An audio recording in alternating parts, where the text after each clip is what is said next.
I think there's a few fates worse than death. Like being boiled alive or having to spend more than 10 minutes with this Guna. So bad about being with me. Shut your And then the worst fate of them all, being memed. Now, is being memed a fate worse than death? No, I dragged the hell out of it. Nah, the problem with being memed is that if you become a meme and like a very successful meme at that, people I feel like don't take you serious because then they look at you as a meme. Which in hindsight, it could be beneficial in terms of money, right? Because remember that guy where they were like, these nuts?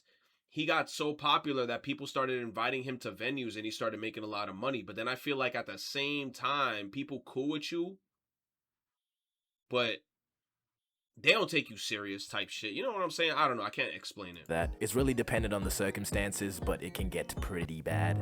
But hey, I've also found that there can be a plus side. But I think the best way to see the effects is by looking at some cases of people who've been memed. Now, obviously, being memed has to be tied to a real person, something like Triple. But if you get memed, you gotta profit off that shit heavy, right? Like if you get memed and you're a popular meme and people are inviting you to places, I'd be like, yo, nah, hold up. You're gonna have to pay me.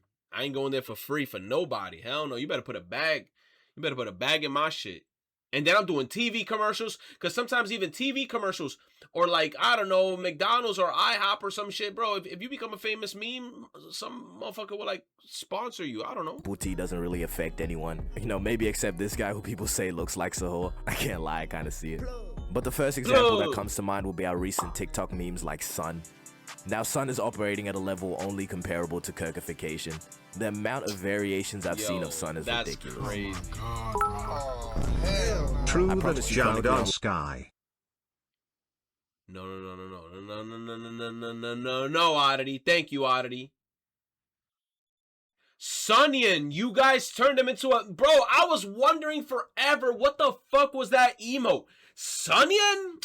Get that shit on my chat, bro. Creatives. And the crazy thing is the Sun meme started off as just this image of Anthony Mackie, who most people know as a Falcon in like a bunch of Marvel movies and all that. But the crazy part is that his character's name is Sam Wilson. This shit really write itself. But this image of Anthony Mackie has been a meme since even before Sun. I don't know why, but it's something about his smile. People are saying he looks like he knows something about you, which low-key. Because it's like the Janet Jackson smile. It looks mad mischievous, and I'm saying it's all in the mouth and cheeks. But someone like Anthony Mackie, it's hard to really assess how he'd react to these memes because he just mainly avoids it. And the only thing I could find of Anthony Mackie commenting on this meme is him liking a comment of somebody saying to leave him alone with all the Sun shit. Now, I couldn't find the original comment, but I remember seeing it, so just take my word for it. So I'm guessing he's not too upset with it, but people are just doing too much like they normally do. On his Instagram, damn near every single one of his comments has something to do with Sun, which the meme cannot be funny enough for you to be going to his personal page just to troll some more. Okay, maybe he can. Samsung. The only other thing I can find of him reacting to his memes is this interview of him being asked about the "he looks like he knows something about you" meme. I've seen this before and I still don't get it. I want to get it. I want to be like... The same one? Yeah. Oh, that's so sad. That means like that's his genuine smile and people were looking at his smile and then he's like, I don't get it. If he don't get it, that means that that's his genuine smile. I still don't... Do you get it? Don't look at me like that. You don't know anything about me. This nigga's trolling. But someone like Anthony Mackie, you know, they'll definitely be fine. He's making millions of dollars off all their movies. You know, he's in the highest grossing movie of all time. And he's the one that dropped this mean ass line too. On your left. Yeah, he'll be fine. This isn't the worst way to get memed. But for something like music, being memed is like this Charlie Kirk looking ass nigga. You want to avoid it. I really don't like this bad nigga, by the way. Shout out the actor, though. You know, he did a good job. Let's separate the actor from the role, please. Let's also stop sending Black Snape death threats. We got to draw some lines. This shit getting out of hand. Now, I was segueing to talk about music memes, but let me do this little side rant real quick, which is sort of on topic if you consider Black Snape a meme. Which, take a look at this. This shit's a meme, right? Damn. But one small little tiny thing, right? The smallest, most petite little minuscule thing. Why did whoever this jester of a casting director is, right? Why did the character that gets bullied for the way that he looks and people don't trust him for the way that he looks, why did they make him black? Bro, I said the same shit, bro. Cause in the whole movie, look, in the whole Harry Potter shit, the whole Harry Potter shit, when Snape was white, Harry the whole time is like, nah, son, this is something about him, nah. And then Hermione and Ron Weasley is like, nah, it's just something about Snape, bro. I don't fuck with Snape. The way he looking at me when I'm in school, The way I'm in class. And then you gonna tell me they gonna remake Harry Potter and then make him the only black dude in the whole school probably. I mean, like, obviously there's gonna be some kids that's gonna be black. I would not be surprised if he's like one of the only black head people in the shit. Now the show just gonna look weird.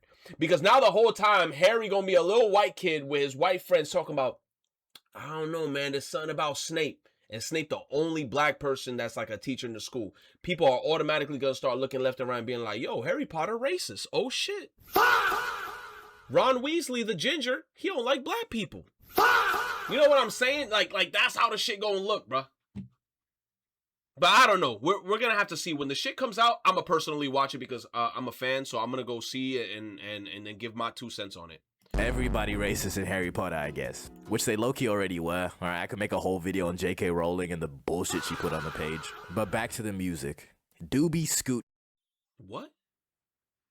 What an audio. Just me, or am I seeing this absolutely everywhere? And looking at if it had a net positive or negative on who people are calling Withered Lucky and Funtime Drewski, it's gonna be kind of hard. Because on one side, Funtime Drewski is, I'm not gonna call him that. But on one side, he's probably making more money than he ever has in his whole life, just on how big this song has gotten. But on the other side, people are drawing these fuck-ass comparisons on how What song is that? he looks. Because if you look like them, I mean, you look like them, what else can you really Copyright the audio got muted? What's the song called? do? And at first glance, it really just looks like people are making fun of the song, which it's in some Oh, damn. shit. You can Nah, they must have came after this guy's video and he said, fuck that, I'm muting it all. Doobie Scuba Noo. Doobie Scuba Noo? Doobie Scuba Noo? I don't know what that is. see why somebody would be inclined to hate on it. But the guy who made this song, whose name is beyond my tongue, I don't think he's really receiving a lot of hate. And that's the thing with a lot of people who get memed. They're not necessarily receiving hate, it's just being the butt of the joke and being trolled. And a lot of people can't handle that, which is honestly fair when people take it too far. But I would say a good amount of people are just enjoying the song for how fun and catchy it is. Doobie Scuba Noo. That's the song? Bro, I seen that song pop up like a good 3 times on my feed, but I didn't know what it was. That's what this song is?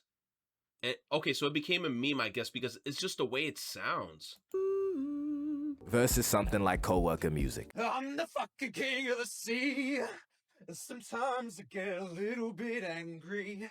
All the folks up. Yo, facts, bro. That's like Imagine or Chasing Dragons, whatever that band is called, Imagine Dragons. Bro, they sound like, bro, like these dookie ass songs. Like they put like these goofy ass triumphant, like it's like, oh, it's an archetype of music, bro. Now memes about Coworker Music are almost purely mockery.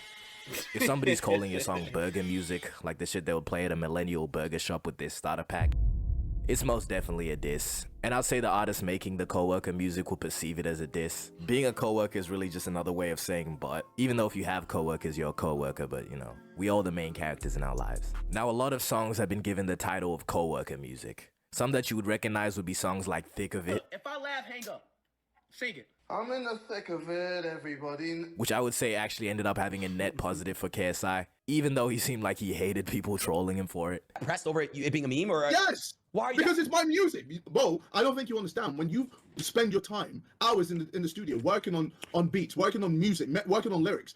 They know me where it snows, I skied in and they froze. I do not know nothing by no ice, I'm just cold. But I swear people have to be Nah, his head is crazy. Trolling KSI at all times. Right now it's a leaving the Sidemen shit, but I'm convinced he has the worst fan base ever. And another piece of Coworker Music, I'm running all over the place, blue in the face. Which I would say is low-key the better side of Coworker Music. It was just kind of cringe, it wasn't necessarily bad. And do not take that as I'm bumping this behind closed doors. Never that. Y'all are not ready for my playlist. But the guy who made this song leaned into the memes. And not in a cringy, I'm trying to show you that I don't care, so I'm just gonna make fun of myself way. I am become meme.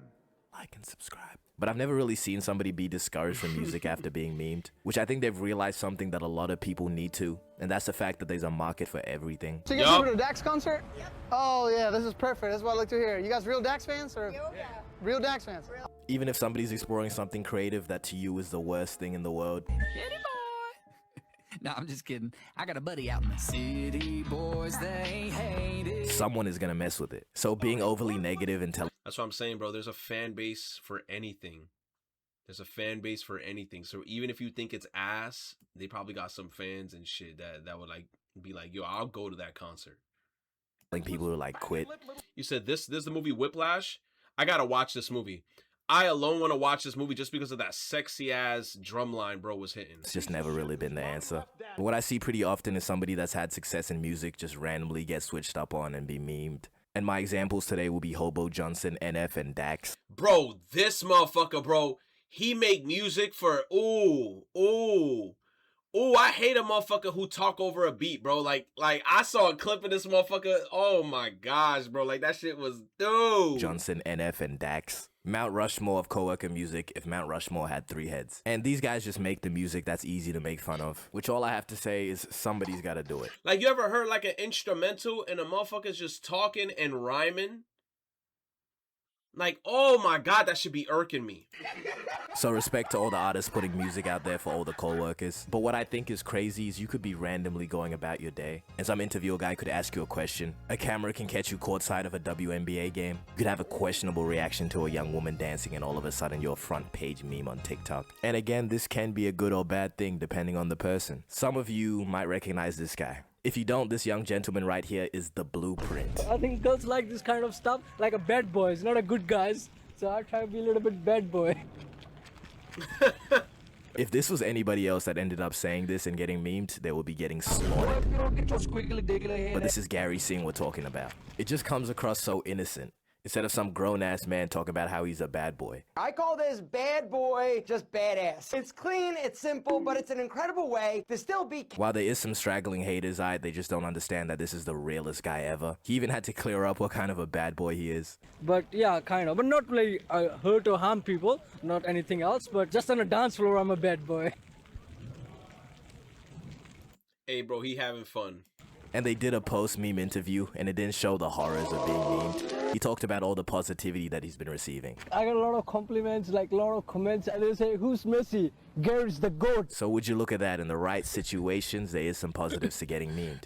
Sensational. And then there's also this clip. Oh, shit. Oh. Now this is just bad looks if I... Bro, do you got kids in that bitch throwing ass? Like, what is going on in this shit? This grown-ass motherfucker talking about, ooh, what? Looks if I've ever seen bad looks. And what's even worse is he's not helping himself. Think about like 10. See, the ooh shit came from, you know, like ooh. Damn, bro. And then you know what's crazy? Is that I bet money that shit wasn't even live streamed. So you could have cut the ooh shit part out and you kept it in. Like, it was, that's what I'm saying. It was recorded. So whoever edited this shit he could have taken that part out, because he could have, like, you know, when you revising something after you edit, or like when you're in the middle of editing, I don't know, Sony Vegas Premiere, you look at that shit and you're like, damn, this actually look a little bad. I don't think I should put this part in. Let me actually, you know, splice these two parts, delete that part, and just keep the shit pushing. Bro kept it in. The moms are worse on the show? Man. Yeah, I've seen enough. Pack him up. But being mean for saying or doing something cringe or corny, that happens to so many people now that I really think about it. Like, that bit tough. He even got a post-meme interview. Why did you say da big guy? Da big guy. Because that's just like how I talk and that's how I grew up. So like that was like the first thing that came to mind. But being mean for saying a phrase has to suck, especially if it's for the way that you said it. True, because everybody that walks up to you just keep on saying this shit. They'd be like, oh, you're from the internet. Yeah, that big guy. Come on, say it, that big guy. I'll be like, oh, get the fuck out my face with that shit, please. Like people making fun of how you said it, but you're also constantly getting asked to say it over. Yes, that's what I'm saying. Imagine me, you're getting constantly asked, come on, man, do it. Come on, man, come on. Just say it one time, man. Come on, that big guy. And over again, I would lose my mind. Yes. But anywho, there's also memes like TikTok Riz Party, I'm no longer in the US. But what all these memes have failed to do is capitalize to the level of Hawk Tuah. Now if all things go to plan, this video is titled The Horrors of Being Memed. Now this wasn't horrific for Haley Welch, maybe besides a few clips. Do you? Bro, she really became a millionaire off that shit. Like, I cannot believe this. Really, Achtung, or were you just having a laugh there? I was just having a laugh there. So you're not a spitter.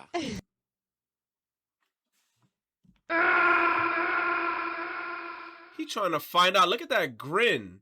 He want to find out. He like, can you hawk tool on me? Like, bro, what? Ew, nigga. But I think Haley Welch capitalized on her meme like nobody has ever done. And she stayed relevant for a longer time than any meme should ever be relevant because she just fully leaned into it. You really got to put your emphasis. Yeah, you're not saying Tua, you're saying tuh. You know? Like, you got to really put your back into it. Not just fully leaned into it, as a matter of fact, expanded it. Like Hawk Tour and Talk Tour are arguably two separate memes. She even had merch that she was making money from, which let me find out one of you have a Hawk Tour shirt. Yo, and just real. Talk Tour by itself, as hard as it is to listen to, still definitely made a bag. And as her time was expiring and it was time to move on to the next meme, she hit the meanest crypto rug pull and dipped with the money. Yo, what? How much did she get? How much she got, bro? How much she got? Oh, it was the coin, bro. You know what I heard? I heard that she didn't even get blamed for that shit or anything, even though she said, my coin is live. She hit the meanest crypto rug pull and dipped with the money. But the crazy part is Haley Welch was not some sort of marketing genius. She just had management that rinsed her of every possible dollar that she could make and then blinded her to a crypto scam. My TikTok, and the next thing I know, oh, yep, Haley Welch is going to jail. And I was like, what did I do? Why am I going to jail, you know? But how can you stay mad at Hawk Tour? She has that same southern accent as that one little black kid trying to say Matilda. Name, just like... Matilda. Madilda? I mean... Madea? Matilda. Matita? Matilda. Know the movie? That's a movie. Yeah, it's a book too. But anyways, other people have attempted to capitalize off their memes. And not in a ninja dragging the low taper fade way. TK, the guy that pretty much invented 6'7", which I know it's 2026, we're done with that 6'7" shit, but let me do this real quick. I ain't gonna lie, bro. I still gonna do that shit. He launched 6'7" Water, and that was a massive success, which was really following in the footsteps of Prime, the most successful memed product ever. So, you know, message of the video, be memed, but at your own risk. Her name is Megan. Megan. Megan. Megan. Megan.